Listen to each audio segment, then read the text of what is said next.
8 પટારા ભરેલા હીરા, ચાંદી, સોના, સુવર્ણ, જર જવેરાત એ પટારા અત્યારે ગાયબ છે. ખજાનો ત્યાંથી ટ્રાન્સફર કરવામાં આવ્યો અમદાવાદ, પરંતુ ક્યાં મૂક્યો, કોને મૂક્યો અને કયા ટ્રસ્ટે મૂક્યોનો કોઈ અસ્તિત્વ આજે મળતું નથી.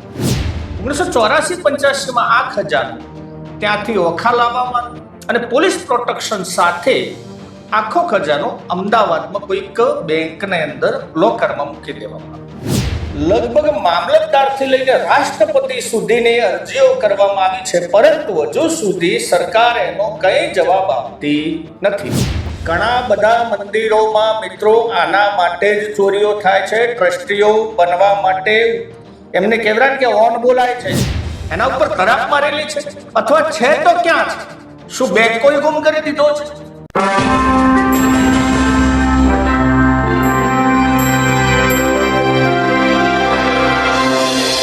અયોધ્યાના રામ મંદિરમાં 200 કરોડની ચોરી અને હીરા જડિત, ચાંદી જડિત અથવા સુવર્ણ જડિત જે રામશિલાઓ હતી એ પણ ગાયબ છે. એવી 1200 રામશિલાઓ ગાયબ છે.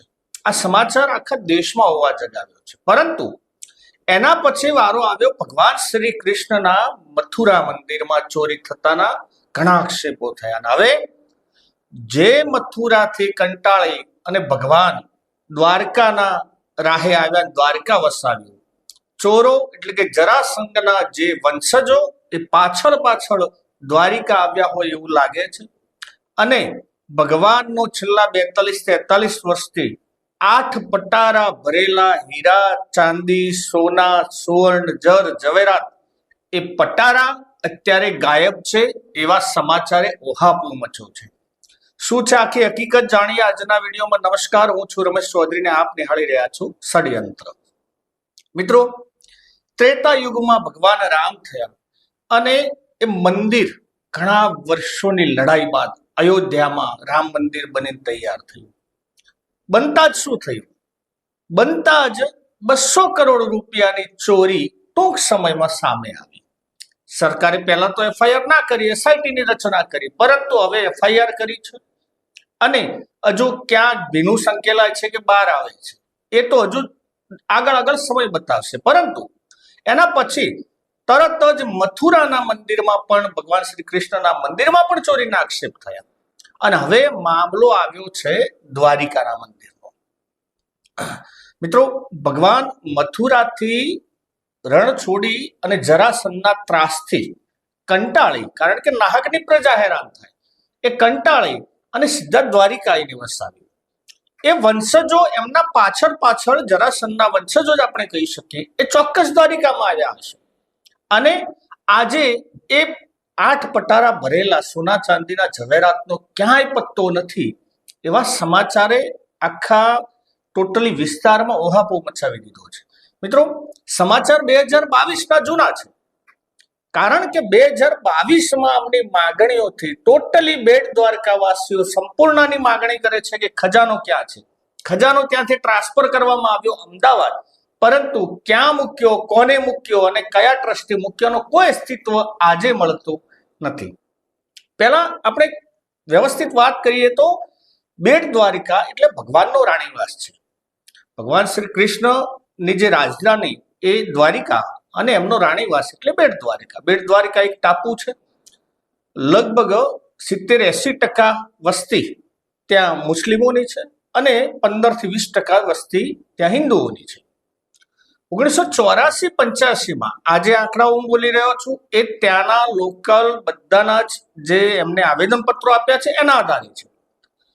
તો 1984-85માં જે તે સમયના જેમનું ટ્રસ્ટ ચાલતું હતું એ ટ્રસ્ટ હતું દેવસ્થાન સમિતિ. અને દેવસ્થાન સમિતિના ટ્રસ્ટીઓને જ્યારે લાગ્યું કે અહીંયા બેટ દ્વારિકામાં કોઈ વ્યવસ્થિત બેંક નથી, કોઈ પોલીસ ચોકી નથી, માટે આ ખજાનો ત્યાંથી બહાર અને સુરક્ષાની દ્રષ્ટિએ સેફ આપણે ક્યાંક બીજે મૂકીએ. 1984-85માં આ ખજાનો ત્યાંથી ઓખા લાવવામાં આવ્યો અને પોલીસ પ્રોટેક્શન સાથે આખો ખજાનો અમદાવાદમાં કોઈક બેંકની અંદર લોકરમાં મૂકી દેવામાં આવ્યો. 2022માં એક અખબારમાં લેખ પ્રકાશિત થયો અને લોકોને ખબર પડી, કારણ કે ટ્રસ્ટીઓ બદલાઈ ગયા હોય ટ્રસ્ટીઓ ઘણો સમય થઈ ગયો છે અને લગભગ મોટા ભાગના ટ્રસ્ટીઓ જૈફ ઉંમરના હોય, મોટી ઉંમરના હોય. ટ્રસ્ટીઓ ટોટલી બદલાઈ ગયા. નવા ટ્રસ્ટીઓને ખબર નથી, ખબર છે તો કેવું નથી, કોઈ પણ કારણ હોઈ શકે. એ ખજાનાની માંગ 2022માં આ જ્યારે ઊભી થઈ, કારણ કે મંદિરના અંદર ગેરવહીવટ ક્યાંક થતા હશે, પબ્લિક કંટાળી હશે, માગણી કરી કે આ ખજાનો ક્યાં છે.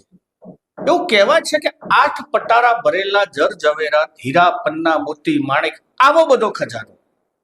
અને એ ખજાનો ક્યાં મુકાણો છે અથવા જાણી જોઈને કોઈએ સંતાડ્યો છે શું, એની કોઈ માહિતી આ ટ્રસ્ટ અથવા એમના ટ્રસ્ટીઓ અથવા સરકાર જોડે છે નહીં, હશે તો એમને આપી નથી.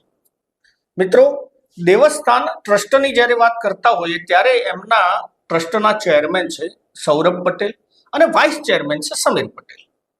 સમીર પટેલના વિશે પણ થોડું જણાવી દઉં કે થોડાક સમય પહેલા બોટાદના અંદર એક લઠ્ઠાકાંડ થયો હતો અને એ જે લઠ્ઠાકાંડમાં કેમિકલ જે પકડાણું હતું, જે વપરાણું હતું, એ કેમિકલ સમીરભાઈ પટેલની ફેક્ટરીમાંથી આવ્યું એવું પોલીસ દ્વારા જણાવવામાં આવ્યું હતું ને અત્યારે કેસ ચાલે છે.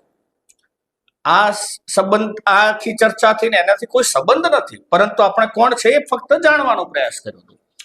તો આ 14 સભ્યોનું જે ટ્રસ્ટ છે એના અંદર એ સમયમાં 2022માં લગભગ મામલતદારથી લઈને રાષ્ટ્રપતિ સુધીની અરજીઓ કરવામાં આવી છે, પરંતુ હજુ સુધી સરકાર એનો કઈ જવાબ આપતી નથી.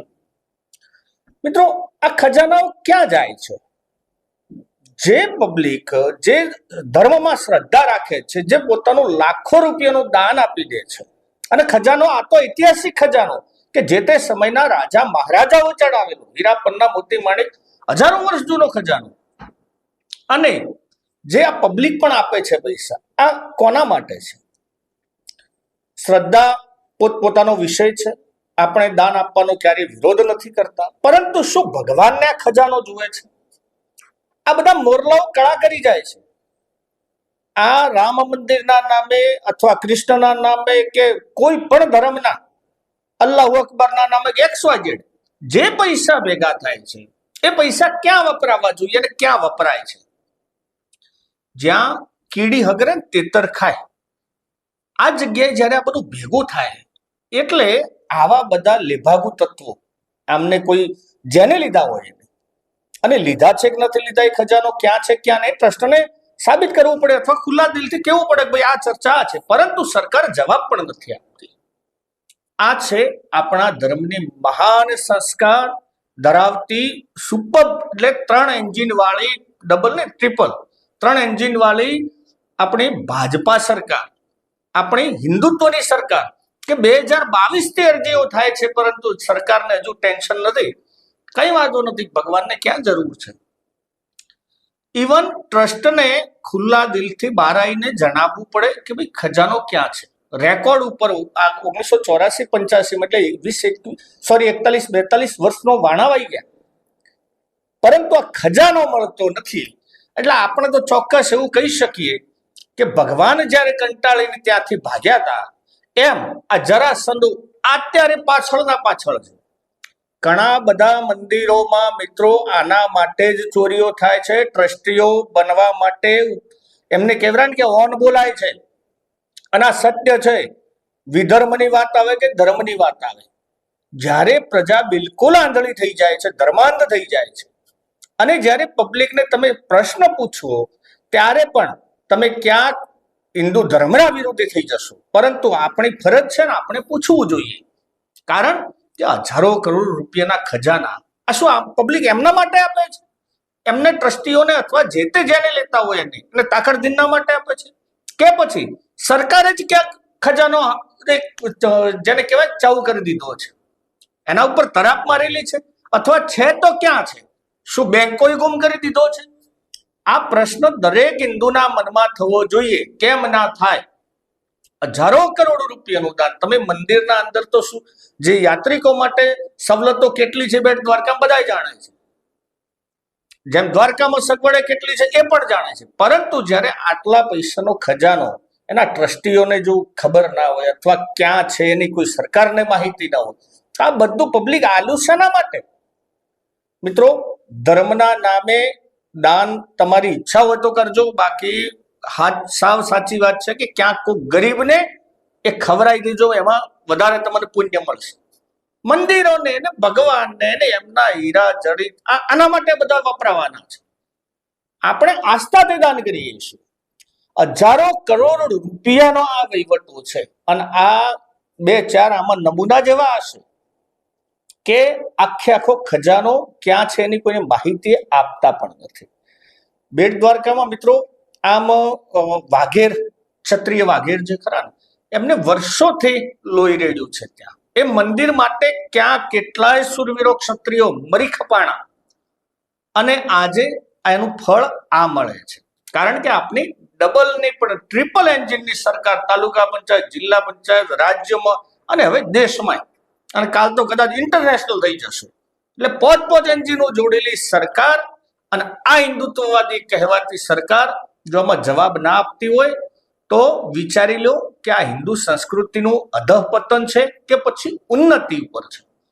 ખાલી વોટ્સઅપ યુનિવર્સિટીમાં ધર્મના મેસેજ ફોરવર્ડ કરવાથી હિન્દુ ધર્મ કે સનાતન સંસ્કૃતિ એ બચતી નથી.